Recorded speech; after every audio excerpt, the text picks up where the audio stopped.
Burimari express দীর্ঘ কিন্তু 1.5 যুগেরও বেশি আন্দোলন করার পরে লালমনিরহাট পেয়েছে, যদিও বা সেটি গত বছরের 12 মার্চ চালু হওয়ার পর থেকে লালমনিরহাট সদর থেকে চলাচল করছিল। যদিও লালমনিরহাট সদর থেকে বুড়িমারি পর্যন্ত দূরত্ব 110 কিলোমিটারেরও বেশি। এই যে দূরত্ব, এই দূরত্বের যে লোকজন রয়েছে 4 উপজেলা, তারা কিন্তু প্রথম থেকে বলছিল যে এটি বুড়িমারি এক্সপ্রেস নাম বুড়িমারি থেকে এটি চলাচল করতে, কিন্তু এটি করে নাই, যার কারণে বিভিন্ন সময় আবারও আন্দোলনের নামে সর্বশেষ কিন্তু 8 দিন ধরে আন্দোলন করছে হাতীবান্ধা পাটগ্রাম উপজেলাবাসী। সেখানে ছাত্র জনতা আপামর দলমত নির্বিশেষে সবাই অংশগ্রহণ করছে। আপনারা নিশ্চয়ই দেখছেন যে স্কুলের ছাত্রছাত্রীরা কিন্তু ইউনিফর্ম পরিহিত অবস্থায় ক্লাস পরীক্ষা বর্জন করে এক প্রকার তারা অবরোধে এসেছে। সাধারণ জনগণ রাস্তায় নেমেছে। তারা বলছে যে বুড়িমারি থেকেই এই ট্রেনটি যেন তাদের চালু করা হয়, তাতে তাদের যেটি সুবিধা, দীর্ঘ 1.5 যুগেরও বেশি যে দাবি, সেটি তাদের বাস্তবায়ন হবে।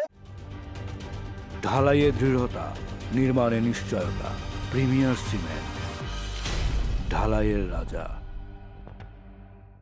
এছাড়াও তারা যেটি বলছেন যে এই যে আন্দোলন তারা করছেন, আন্দোলনের ফলে কিন্তু এখানে সাধারণ যারা যাত্রী সাধারণ রয়েছে, চাকরিজীবী রয়েছে, তাদের কিন্তু যাতায়াতের পথ বন্ধ হয়ে পড়েছে, তারা ভোগান্তিতে পড়ছেন। অনেকে কিন্তু হেঁটে দীর্ঘ রাস্তা হেঁটে পাড়ি দিচ্ছেন এবং তারা চেষ্টা করছেন নিজস্ব গন্তব্যে যাওয়ার। তাদের সাথে আমরা কথা বলছি যারা ভোগান্তির শিকার হচ্ছেন।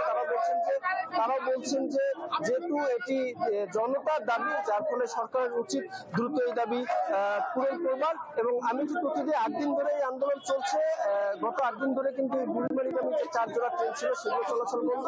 গতকাল বিকেলের পর থেকে কিন্তু সড়ক পথে 30 থেকে 35 কিলোমিটার 2 উপজেলা জুড়ে কিন্তু ট্রাকগুলো দাঁড়িয়ে রয়েছে। বুড়িমারি স্থলবন্দরের কার্যক্রম স্থবিরতা নেমে এসেছে। দীপশিতা, বকুল, ধন্যবাদ আপনাকে।